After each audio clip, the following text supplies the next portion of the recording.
unboxing modem Telstra 5G modem tu. Ini model tu version 2. Dia bukan Arcadian tapi dia Telstra 5G modem tu. Okey, dalam dia ni rupa modem dia. Modem dia agak square, dia tak macam tower. Dia lebih slim daripada atas. Dia nampak slim tapi dia lebih memanjang berbanding dengan Arcadian AW1000. Ini rupa belakang dia.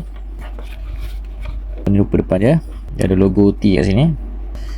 Bawah ni ada LED indicator, data signal 5G internet wifi dengan phone. Bawah ni ada SIM slot. Masih lagi pakai SIM size besar. So kalau daripada depan macam tu, kita punya SIM card dan dia punya takuk ni belah atas, kita masukkan dululah bahagian takuk ni.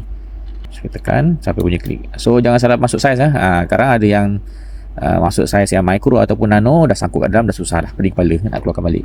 Pada belakang ni, atas ni sebenarnya adalah tempat port antena. So dia pakai SMA port juga.